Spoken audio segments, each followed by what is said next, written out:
With prior plans to break up the New Day revealed and Becky Lynch looking to be in amazing shape for HM photo, this is Wrestling Hub. My name is John and you're watching the Wrestling Report for July 13th.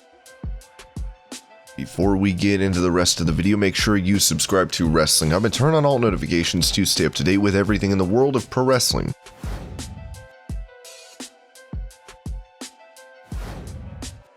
With him released by WWE, Buddy Murphy already has plans to wrestle outside of the company as he'll go one-on-one with an AEW star on September 18th. Just announced Murphy vs. Machine, one of the hot matches I was looking forward to since the slew of WWE releases. About to own the spotlight, have the match of the night, and get my stuff in. One hell of a return to the ECW arena. On Saturday, September 18th, live from the 2300 Arena Worlds Collide. Secure your tickets now at battlegroundcw.com and witness live the epic clash of two forces that will come together in one incredible showdown. Witness AEW's FTW champion Brian Cage go one-on-one with the supremely talented Buddy Murphy. The 2300 Arena will be the setting, the battleground will be the place. You will be the witness. Doors open at 6:30 with bell time at 7:30 sharp. Come see history. With Brian Cage saying this is the one man he wanted to face, we'll have to see if this leads to Murphy signing with AEW.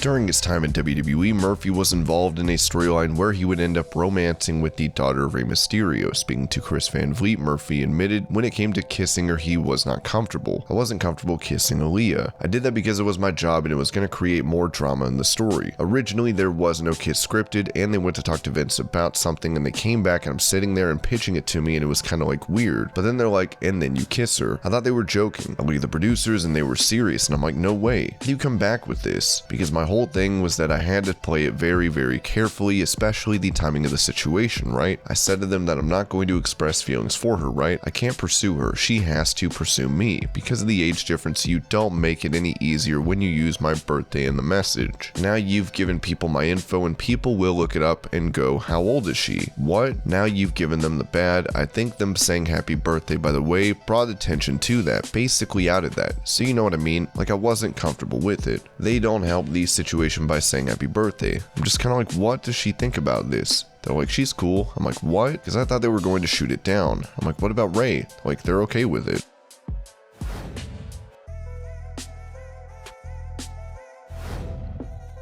With him making the jump from WWE to AEW, Malakai Black looks to feud with Cody Rhodes. In the meantime, he spoke to Drinks with Johnny about endorsement deals he was forced to turn down in WWE. I'd get thrown a lot of endorsement stuff, but I'd have to turn that down because WWE is a third-party policy, or no third-party policy for some bizarre reason. After my release, I was now able to talk to all these people who had been wanting to work with me for so long and have like cool conversations and get these endorsement deals that I've been wanting for the longest time. As of today, actually as of yesterday, I'm officially endorsed by Hayabusa Fight Gear. I think is one of the coolest things because I love Hayabusa. I've been a fan of their products for like the longest time. Besides pro wrestling, I have an extensive background in martial arts, more specifically kickboxing and Muay Thai. So I've been wearing gloves for the longest time. And my gloves of choice for the most part have been Hayabusa. So for them to approach me and say, hey Tom, we've been wanting to work with you and this and that, that's been one of the coolest things. There's been a lot of these things that I can't really talk about too much that have come my way that are mind-blowing, that these people want to work with me. But it gives me this feeling of it's not the end of the world that you got cut from WWE. Every day has been super positive. I feel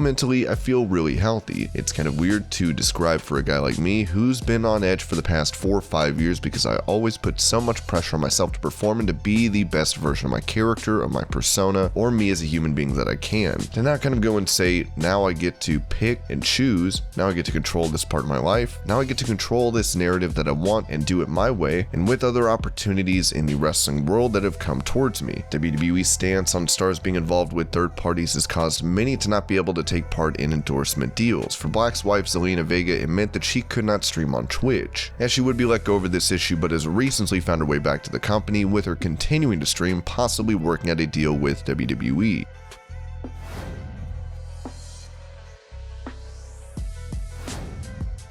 With WWE returning to live touring and recently nixing their extras, Dave Meltzer of the Wrestling Observer touched on this issue, saying, "We're talking about savings of so little money. The fact that they're calling them up to unbook them, because like it's good to have extras, you know what I mean? To unbook them because who knows if Vince is going to need someone on the day of the show to take bumps. They're unbooking them, so it's like, so you're saving $1,500 for a bunch of guys, $1,500 a week. The bottom line, at the end of the year, you wouldn't even notice it. There must be something going on, because it's not like it's New Japan Pro Wrestling where you're fighting to break even because of the pandemic, because these guys are having record profits. WWE even got rid of Bobby Lashley's group of women, with them not wanting to worry about travel fees and other expenses.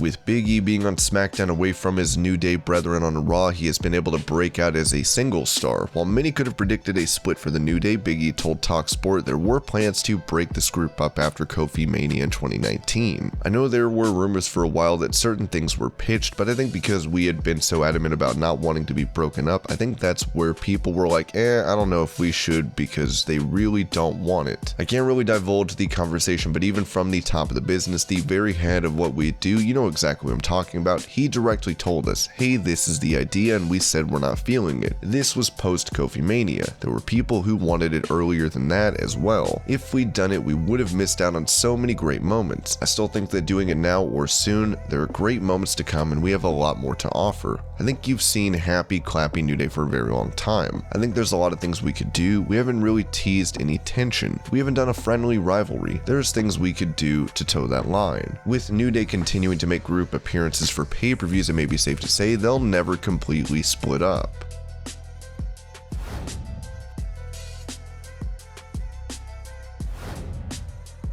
In his interview with Chris Van Vliet, Murphy spoke of his 90-day WWE non-compete clause, stating these are meant to put a damper on a superstar's debut for another promotion. The 90 days is to kill all buzz and all hype. It's so you don't have any momentum when you go somewhere else. I'm not going to blow my load in the first week. I have to expand it over the 3 months. That's why I dropped the progress photo. Then I will drop something else. I feel like they hoard a lot of talent, and now they are saturating the talent. It is a business move I believe they are making. If you send out 3 guys, they can do what they want. If you send out 40 guys, the work gets cut. But wrestling can boom again. Now the pandemic is ending, more talent can go to the indies, and the fans can see it all.